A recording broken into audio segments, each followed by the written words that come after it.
Welcome to the Tiger Interview Series.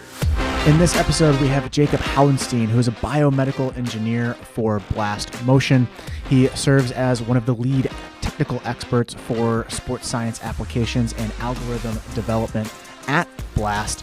This was a fascinating conversation. I was wanting to dive deep into how Blast Motion actually works with its sensor technology and how accurate it really is. This was a fascinating conversation. He was very gracious with his time. I hope you enjoy this conversation.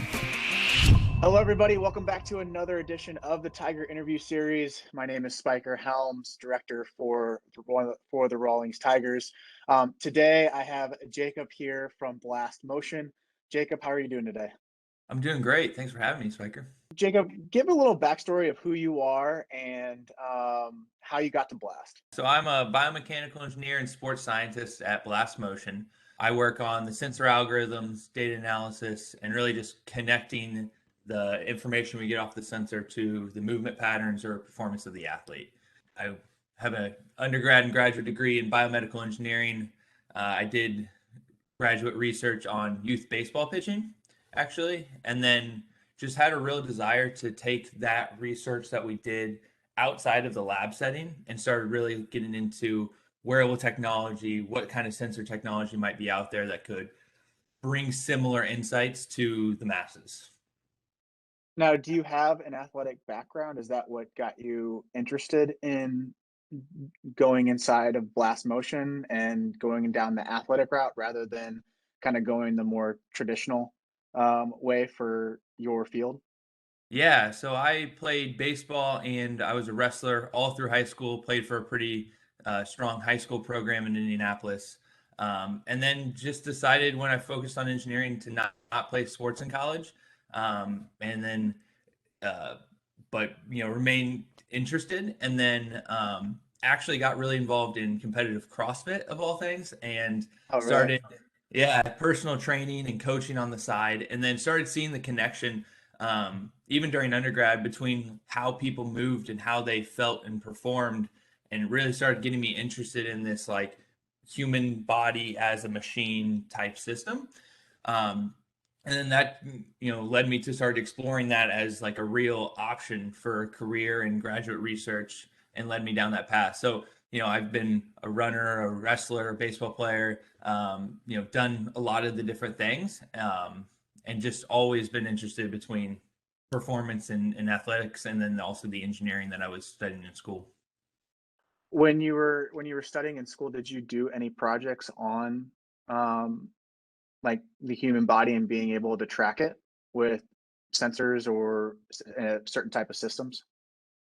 Not until graduate school. So when I was a senior, we had a new advisor who became the head of our department, and she had actually done youth baseball pitching. One of the early researchers, Dr. Michelle Sabick, and she did this presentation during our senior year, and it was the real early baseball type tracking, but I was like super engaged. It really just opened my mind about what was possible, and that there were, like I said, there's really like performance insights based on engineering principles, and so that's when I ended up staying around and working as a research assistant and lab director for her, and then just went straight into a master's program after that. And that was when I started doing projects directly tied to that. And then talking about the sensor technology, we were using the typical optical motion capture system. So if people aren't familiar with that, that's when you put those reflective markers on your body, similar to how you might see it in like Madden, or they did it for like Lord of the Rings for animation. But it's really laboratory setting, like it's contained to a lab. Now they're doing it out in the field a little bit more, but so I started like buying electronics off the internet, creating my own sensor systems, trying to do the same stuff I was doing in my research in my like CrossFit and that stuff. So I was kind of nerding out on that stuff, but it just started, learning about it and trying to find the connections between the engineering and the performance. So before we jump into Blast Motion, I want to get a basic overview, fundamental wise. Are there different types of sensors for tracking the body? And if so, could you go down the route of like what type of sensors there are? First early motion, human motion research has always focused on that markered motion capture. So that's where you use a reflective marker, track it with video cameras or infrared cameras, and then are able to build a model of the human body based on that.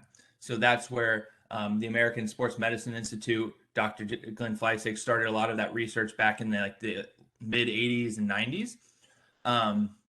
And then, that's come a long way where now we have what we call markerless motion capture systems that are installed in major league stadiums. And there's multiple vendors there that use, machine learning or, deep learning to do computer vision and track the body that way. So that's like a camera-based system.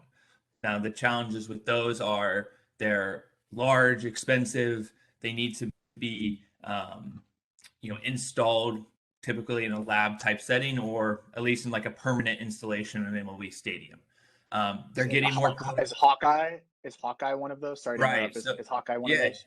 yeah. So Hawkeye is probably the most prominent one because it's gotten installed in all of the major league stadiums and it powers their StatCast system for the major leagues. So yeah, like I said, like that's it's a camera or vision based system with the downsides of being it needs to be installed. It's very expensive, has an operator, all of those things. It's some of that is coming down market with companies that are using iPhone cameras and computer vision on that. That still has ways to go, but that is becoming possible. Then so that's like the vision or camera side, and then on our side, the blast side that we're using is focusing on what we call inertial measurement units. And so this is an accelerometer and a gyroscope. So we measure changes in motion. And there's super expensive ones that are on drones and fighter jets. And there's really cheap ones that are in your iPhone that can measure or that are able to do the like tilt and turn gesture controls. So, and then blast is in the middle as far as that. But we're able to measure like acceleration, so linear motion, and then also we have a gyroscope which measures rotation. And so between the two of those, we're able to fuse that information together and basically just track this bat moving through space. And there's definitely strengths and weaknesses to both sides. But what works great for us is it's cheap, portable. We can actually be very accurate, especially with speed-based movements. And we actually measure force and torque directly, which is how we create motion as humans. So there's a lot of really interesting insights that we're able to derive just from that standpoint that vision systems can never, achieve right now. I like doing comparisons from the real world. Obviously, baseball is the real world, but more of like practical uses, like Teslas. They have sensors inside of their cars. Would you compare that to the same sensors that are in a Tesla, or are those totally different things?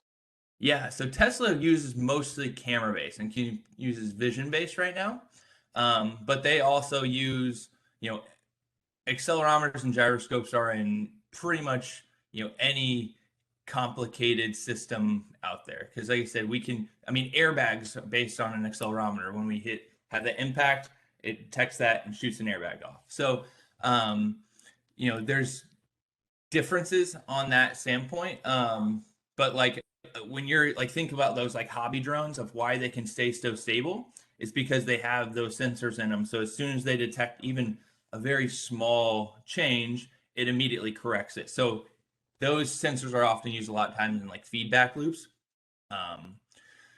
So like DJI Mavics or the Phantoms, they have those sensors inside of those drones, and then they can detect, okay, we're close to an object, or we're this high in meters up, we're close to the ground. We can actually land the aircraft. Yeah, and it's even like my right motor is lower than the other one. Like as soon as I start to turn, we're going to correct it and go back to B flat again.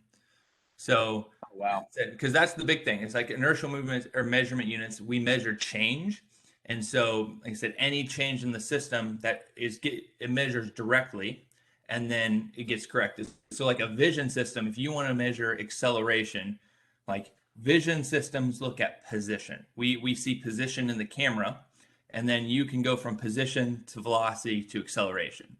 Or actually rotation is really hard for vision systems because it's hard to detect if you're turning your forearm. And that's unfortunately it's a really important movement in It is. baseball, in hitting and pitching.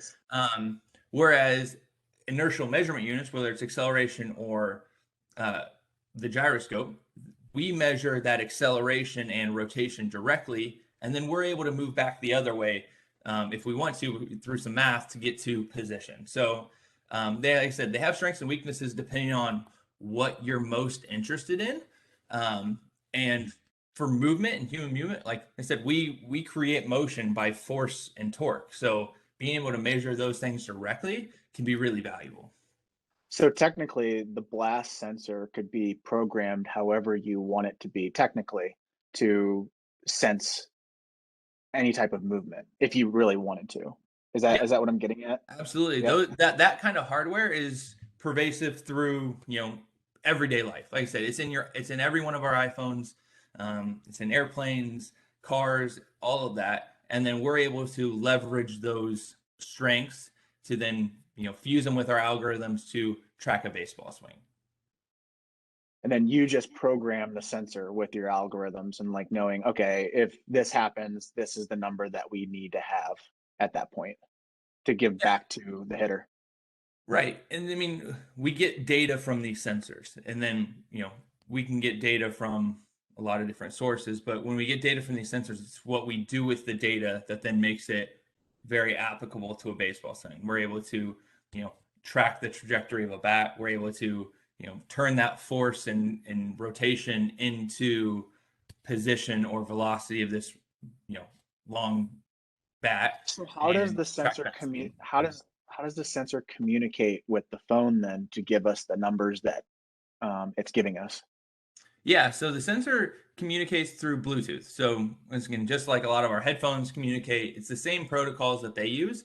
Um, and the sensor and the phone, they talk, so they're on the same time frame, and which is really great because we're able to, when we like take video with our blast phone, like one of my favorite features is that we can set our camera on a tripod and just hit play, and then you can take swings and it automatically determines when that impact happened, clips the videos, key events in the video.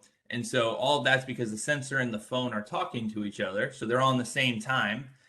And anytime the sensor detects those key events that we're looking for, sends it back to the phone, and then we're able to merge those two together and give that to the user. And the phone basically cuts the clips up because it knows when to stop. Yeah, yeah, absolutely. Now we know when key events are happening. Obviously, the phone is the one that's taking the video and able to make that connection. And how accurate are sensors in general? Like, is it a 99% accuracy, 100% accuracy? What would you say right Yeah, now with the so technology that we have as humans? right, right. So said inertial units are in everything, right? So like fighter jets have insanely accurate inertial measurement unit sensors. Your phone one is not so accurate. Blasts were definitely in between one of those, but accuracy has been a core tenet of Blast, and it's a very adamant directive from our CEO to be as accurate as possible, and that's what's helped us be successful, especially in the major league realm. So we calibrate both the accelerometer and gyroscope, like our sensor components, in the factory, and then we run validation testing. So that's one of my big responsibilities is we'll actually test against one of the optical systems that we have in our lab to ensure that we're accurate. And so we've invested a lot of time in our hardware and algorithms to make sure that happens.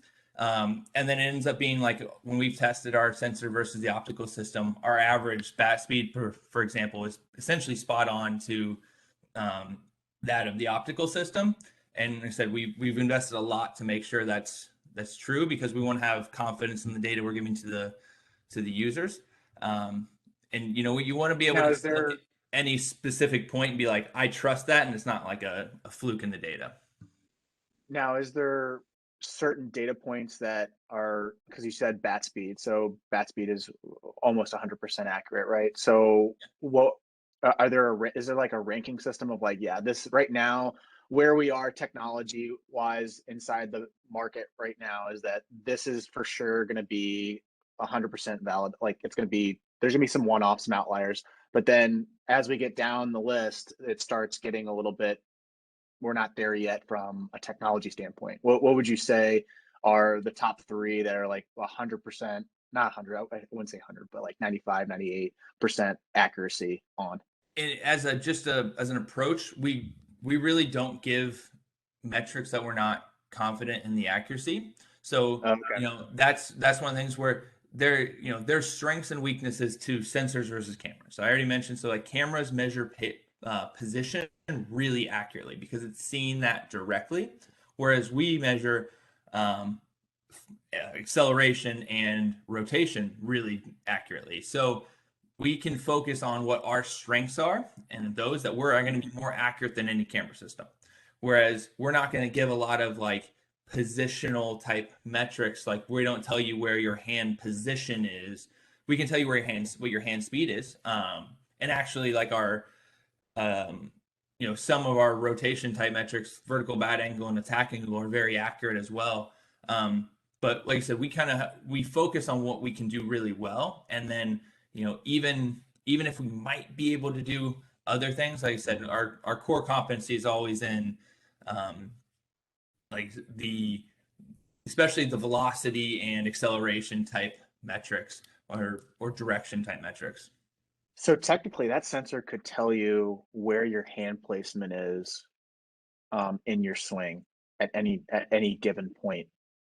Yeah, we can track the hand and sweet spot as it goes through the swing. Like we have a lot of that opportunity on the back end.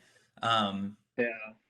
Well, and you have the 3D tracer, but I always wondered like distance wise, how far am I away from my shoulder blade, or where's my barrel at this point in the swing? Um, it would have been like so technically you could potentially do that. Yeah, so the 3D swing tracer is a great example. So that is something we give users where we're showing positional data in the real world. But we have one sensor on the bat, so we don't know where your body actually is. We can understand how the sensor Yeah. and the bat are moving, and you can infer a lot of information just by looking at how the bat moves. We can infer a lot of information about how your body moved to create that motion. Um, but there are limitations to that. And the other thing is, we display 10 metrics on our main screen or have that to the user right now. And for a lot of users, that can be really overwhelming just with the 10. And so Mhm. we have to not only focus on, there's a million different things that we could measure or could give to the user. We also want to focus on what are the most important things so that we can have them focus on it. And the other thing is we want to focus on metrics that are um, can be used for live training and feedback to the athlete. We're not just Mhm. saying like, "Hey, this happened." We're like, "This is an important characteristics of the swing," and then we can give you constraint-based drills to change that and improve that characteristic or you know aspect of the swing. Oh, and it is a good point where if we get too many metrics, you start getting into a point where you're like, I'm not going to do anything now because I don't know what Yeah, I'm doing right or doing wrong. So, yeah, it's both overwhelmed to understand it, and also just like now you're trying to sift through the noise to find out what's most important. So that's one of the core tenets of like our approach to giving the metrics is we're looking at a lot of what we call resultant coordinative structures. So that's where like your body has all of these degrees of freedom, and we can move in a million different ways, but we're looking at like what are the principal outcomes of that movement. So I'm not trying to get too controversial here, but mhm, I think we can all agree that there's like a rotational component to a baseball swing. And mhm, so, given also that baseball, one of our most severe or constraints is the time we can pick up the ball and swing. yeah. So that's where we focus on not just being able to rotate, but initiating that rotation really quickly. So that's where we look at our metric like rotational acceleration.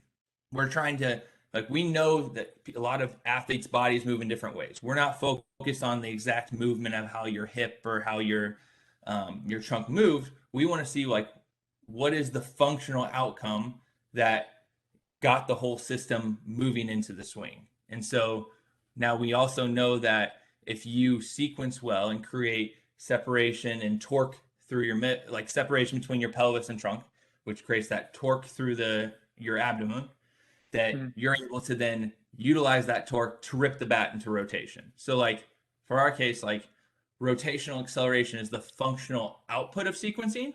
It's not sequencing itself, but it's the outcome. Like we sequence so that we can accelerate the next segment into rotation. And so like those are the type of characteristics we're trying to measure. Like on plane efficiency, like everyone's bat has to follow some sort of path to contact. And that's what we're trying to capture with that. Like I said, there's a million different other factors going on, but how did your bat get from the start to impact? And that's what we're trying to capture with that. So really I would the big love to principle. get I would love to get your take on this, because you live and breathe this every single day, and seeing data constantly and trying to build the product even better. Yeah. From what do you think is the most meaningful metric on that Blast captures? And then my follow-up question is, where do you think the best results, what metrics should be focused on the most for the best results? So contact, basically, getting more contact. I mean, first of all, I certainly hold the opinion that we should treat every athlete as an individual because they're simply different than other athletes. We're all going to have our strengths, weaknesses, different training backgrounds. We can move in different ways, and most athletes are at a different point in their training or athletic journey than any other athlete. And so I think there should be an individual approach to any of these metrics. There's never going to be one all powerful or all important metric. Um, and the same thing, everything in the swing is connected. So if you have a great bat speed but you can't hit the ball, that's not going to be as great. And same with if you can't drive the ball, you're also going to have trouble. So Yes. I think there's kind of a hierarchy, and it depends on what level you're at. So one of the things we say is bat speed, especially for youth athletes, is a very big separator. And I'm talking youth, if anything, we're talking to get into college. Um, if you can't hit the ball a certain speed or hit the ball hard enough, you're going to have a hard time scaling to the next level, especially when you're talking about getting onto the big field from like 8th to ninth grade and then being able to, make the jump from like high school to college. Bat speed is a big separator between players and it's the ticket into the door as far as able to get to a certain level.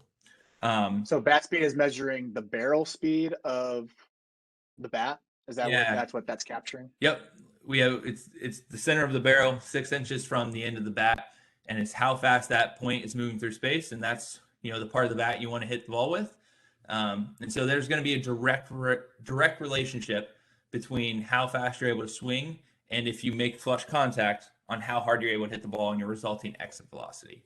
So Gotcha. back to if we want to create certain results, like hey, you need to be able to hit the ball 100 miles an hour to play in college, for example. I don't know if that's everybody's going to have their own standard there, but we can look at what kind of bat speed is required to be able to do that.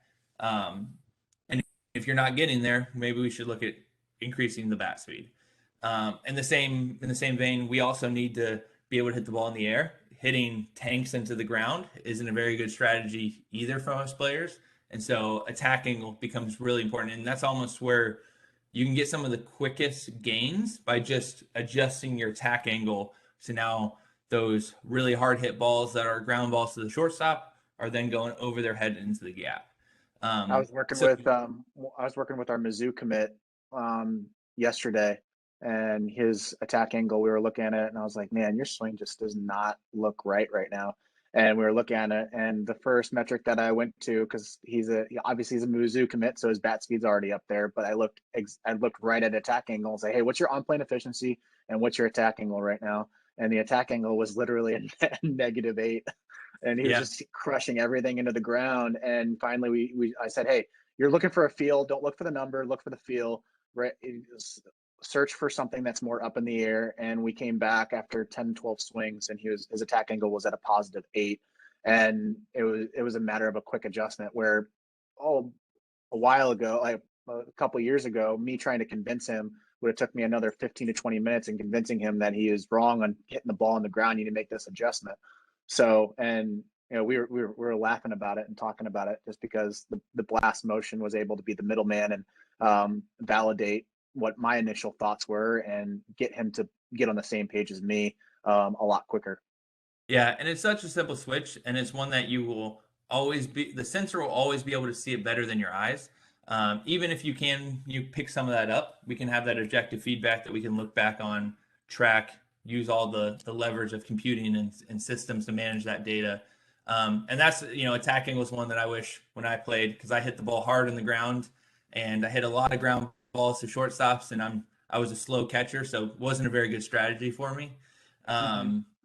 But it's a simple change, so we can get some really quick performance gains from that. We've seen that at the pro level, where the guy has a great swing and just hitting. We see his attack angles all negative. There's a reason he never hit. He only hit like 2 doubles and no home runs over the course of a minor league season. And that's his livelihood. If we can make that change, that's a big win for him. But at the same, so those are the quick places we can start. And I think that's what most people think when you think of bat sensors is bat speed, attack angle. But that's really where we start. And then, between when you start your swing and when you actually make contact, when we measure bat speed and attack angle, there's, a lot of different things that happen in the swing. And that's when we start to look at our coordination and control metrics, which are rotational acceleration, on-plane efficiency. And both of those are really important, and connection as well. So, for rotational acceleration, we're looking at how fast you're able to accelerate the bat, accelerating the swing. And it's a lot earlier than most people think. It's really like your first move to start like the downswing is when we look at rotational acceleration. So really, how fast are you able to initiate or react to the incoming pitch? And what is the sensor? What is the sensor measuring on the rotational acceleration? You said bat speed; it's measuring 6 inches away from the cap of the bat, correct? And Yeah. then for rotational acceleration, where is it measuring in your swing? Like Yeah. So what physically is it measuring? we're measuring right when you transition from your load and the move towards the ball. We're getting that measurement straight from our the acceleration. So that's where we're looking at literally how quick are able to accelerate the bat into the zone or into your swing. You could think of it as almost your rotational rate of force development, and that's a really important metric for sprinters and jumpers and that type of thing. So baseball, we're rotational athletes, and we need to be able to create that force and create it really quickly. And so instead, really that initiation from your load and into the swing. So it's measuring what your hands do from once you start making a forward progression towards the ball. Like it's It's the me- knob, measuring basically the knob. it's measuring what the bat feels. It's really this whole bat as an entire system. It's what is the bat, what kind of acceleration or force is the bat feeling? And that's where we go to, connecting it to the movement pattern is if it's measuring what the bat feels first to start the swing. So if that's your hands pulling the bat, you can only pull the bat so fast with your hands. If I use my lower body, my big muscles and my core to yank the bat, that's going to be a lot faster. So when we look at magnitudes and related to movement patterns, if I see somebody who's 25 G's, they're the only way he can hit that number is if he used his whole body to rip that bat into rotation. The same thing. You see a big guy. Go ahead. Sorry, when you look at those studies, the muscles that are being used for that specific metric rotation, what muscle group is directly affecting that number? Is it your core and your back hip, or is it your butt? Is it your legs? Could you go a little bit further on that? Yeah. So it's real. In my opinion, it's mostly the core. So that's when we're talking about creating separation between our pelvis and trunk, which is what most people think of when separation or that X factor stretch. the reason we're doing that is because we want to get our lower body moving and starting to pull things, but we're also creating stretch through the core. And so on base U, I'm going to steal one of their examples. He has a great where you pull a rubber band back. So that's when you're creating the stretch of your hips are going first, and then you want to let it go. And when you're letting it go, you use that torque. That's what we're measuring with rotational acceleration. So it's really that separation, because they said we're measuring that first thing, not necessarily a peak value, but like what is the first thing we feel, and it's almost always that snap of the rubber band as we come back and use that torque we built up. So it's that separation between the lower half and the upper half, basically, just kind of put it in more layman's terms. Yeah, and especially the tension you're able to create, because one of the things we see sometimes is kids who are really flexible are able to create separation, and we see it on video and we're like, oh, that's great. But they're not able to have the stability to create the tension that we need to actually transfer that energy to the bat. Got you.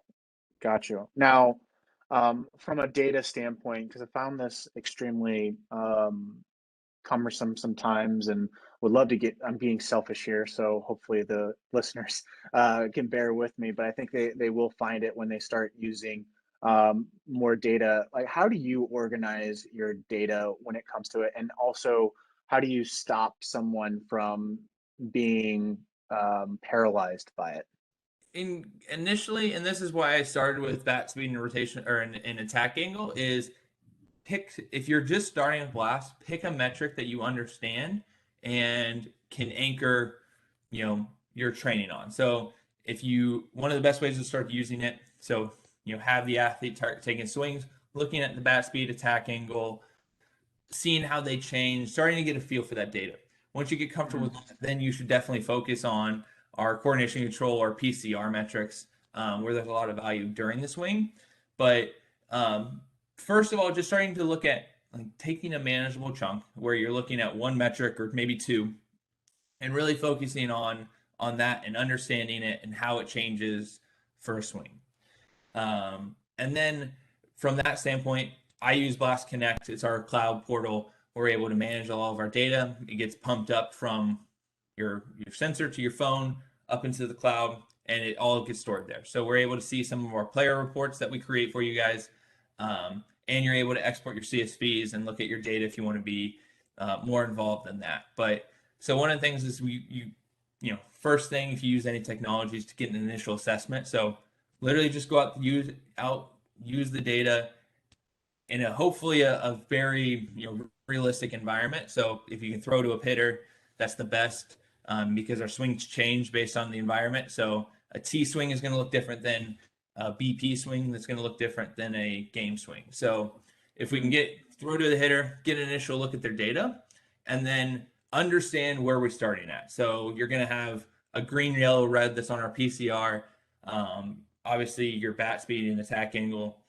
I never look at a single action. Like, hitting's hard, things happen. Like, if you had one bad swing, no worries. We're looking at the overall profile of the hitter. And so that's where we're looking at the averages of a session are really helpful. And that point, I'm a big advocate of taking a progress approach. So from that point, you can see, so we have green, yellow, red scores for our PCR metrics. Those are helpful because it answers the question of so where am I at? Is this good or not? And at that point, I say, if you're red in something, don't take it personally. It doesn't mean you're a bad hitter. We've seen some great hitters have red scores, but take that as a progress approach of okay, I have 6 Gs of rotation acceleration now. I'm going to start tracking that every week, every month, over time, as I try to work on different parts of my swing, focus on the drills to work on that aspect. And we want to see that hopefully we're progressing in the right direction. But, in general, getting good data is better than getting more data, because then you just have to sort through more noise, and that's tough. And so, then again, using the sensor over and over again, it becomes really important as we're able to create that progress. So the more, if you can get into a habit of getting regular assessments and just tracking that data over time. I think that that's the best approach and it's the most manageable. And like I said, using Blast Connect in our cloud portal is probably the best way to do that. To be able to, like I said, manage that, because it does become a lot of data. It becomes a lot of things to wrap your head around. So using some of those tools that we have for you guys can make that job a lot easier. What do you personally think is the future of sensors when it comes to sports? Do you think it's gonna keep accelerating? Do you think we've reached its peak? What do you think? I mean, I think we're still on the start of the curve, to be honest. I mean, it's crazy how Oh much wow, it's really? come from 10 years from ago when these things didn't really exist.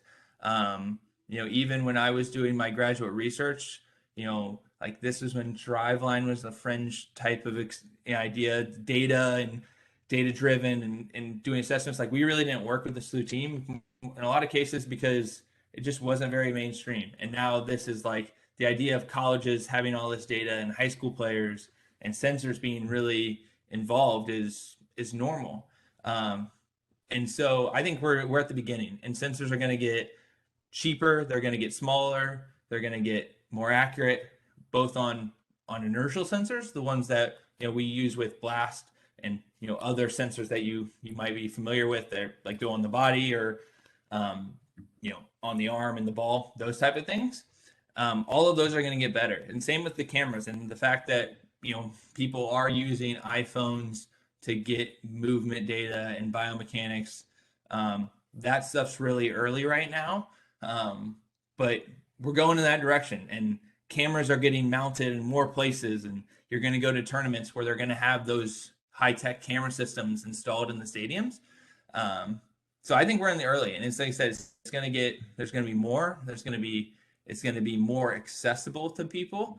But at the same time, that also creates the challenge that we have more data, so we have to understand it and be able to analyze it and process it. And especially if you're talking about feedback for player development, we need to be able to turn that around quick enough that we're able to actually have that interaction with the player. The new iPhone camera is absolute bananas. So it Yeah. seems like every year it gets a little bit better and better, and obviously that's probably helping from a tracking standpoint as well when they start adding new hardware into those phones. Yep. And 15 years ago, we didn't have iPhones. So 15 years from now, who knows where we're going to be at? We can't measure exponential, can we? Right. Exactly. So, What about AR and VR? When you think about the AR glasses, obviously seeing the first Facebook video of Zuckerberg going with the AR glasses, it didn't really seem like it was what it was supposed to be for me. I thought it was going to be a lot better than it was just cameras. But again, I feel like we're getting a little bit spoiled from a consumer standpoint. Where do you see these sensors coming into play with an AR world? I know when reality with VR is doing unbelievable things for the game, but I'm more fascinated with not being in an enclosed glasses and we can actually see everything out in front of us. Where do you see that? I mean, I think it's coming. It's going to be more pervasive. The idea of doing a virtual batting practice or being able to see the pitcher you're facing before the game, like all of that stuff is, you know, it just sounds awesome. And it's going to be keep coming. I think hardware does need to, continue along. Um, but the same situations before. So like sensors are involved in all of that now. There's inertial measurement units in Oculus headset Mhm. can tell when you're looking around, especially when you're focused on baseball. Like fine movements make a big difference. And so, the dangerous side of that is if we're using that VR or AR to train hitters and we're not spot on, are we training hitters to, just miss the baseball, for example, right? Mhm. So if we're Good looking for point. feedback, like we an incoming pitch, we swing the bat, we square it up, we have that feedback of the ball flying, you know, hopefully in the gap, and we're like, okay, that was a great hit, great swing, let's do more of that. Whereas if you get that tactile feedback from a VR system and it's not right, then we might be training our hitters to do the wrong thing. So that's I've where never thought about it that way. Wow. yeah. So it's got to get to a certain point. And I think to your point, like some of the headsets aren't super comfortable yet, and that's part of it. Like you feel like it's not quite real because of that equipment burden. Um, but like I said, the concept and the idea is super compelling, and I think that it's going to continue. I think cameras and inertial sensors are going to combine to leverage the best of both of those worlds. And yeah, I mean, I think it's those trends are definitely we're down that path for sure. From an engineering standpoint, is it possible to have AR glasses? Oh, I don't know. That's way out of my realm, but That's right out of your realm. I'm sure there's I guys know. that are way I smarter than me that are working on that. I mean, that it's intriguing, man. Like, because I think about it, where you could actually know the speed of the pitch if you're wearing glasses, and it can actually measure everything out in front of you. But then I'm wrapping my head around like that doesn't. I don't know if that's physically possible, but I guess it is. I don't know. Again, I'm not as smart as you, and I don't know what they're working on over there in Apple, but you never know. They could drop it next year, and we're like, oh, I guess we're living in an AR world now. Yeah, I'm not going to rule out possibilities with technology. I think that we've all been fooled before of thinking what's possible and then something amazing comes out. But I think what I do think about a lot and focus on is information is relevant. How can we help get that information to help the hitter, especially in like a real-time feedback?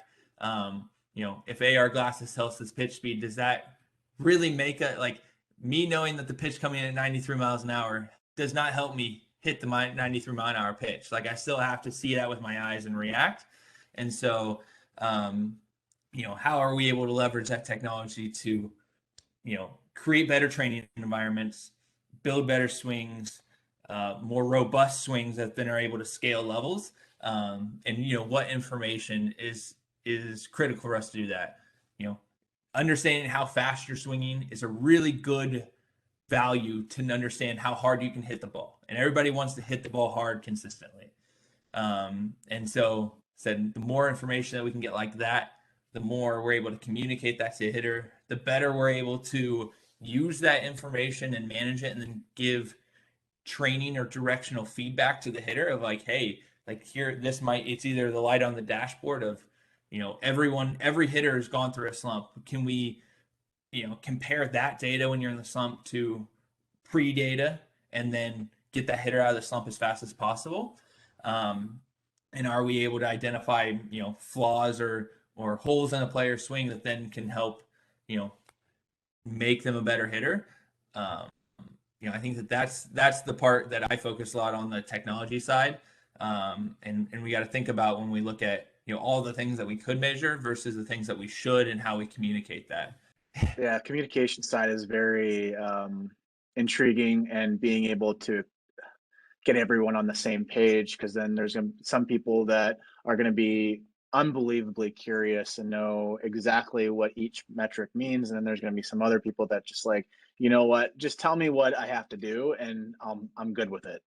So it is a battle from an instructor standpoint and from a coaching standpoint. Is that when I have a player that's very curious, it's a very seamless, like, hey, let's get the blast, let's look at it, let's see what it's doing, and then like my Mizzou commit, he's intrigued by certain numbers and loves hearing me explain the numbers, and then I'll have another guy who literally is like, hey, Spike, just tell me what I need to do.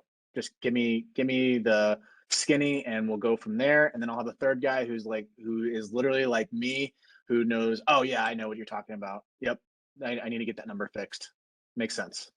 Yeah, you So can never take the human part out of sports performance and biomechanics. Like that, there's the mechanic side and there's also the human side, and both are incredibly important. And there's the coach side of how you're able to manage and understand the data and how can you scale that to an entire team of kids while you're also, maybe working another job or have a lot of other responsibilities for your coaching organization. So, and that's the direction we need to really focus on going. And we're working towards that to help athletes and coaches.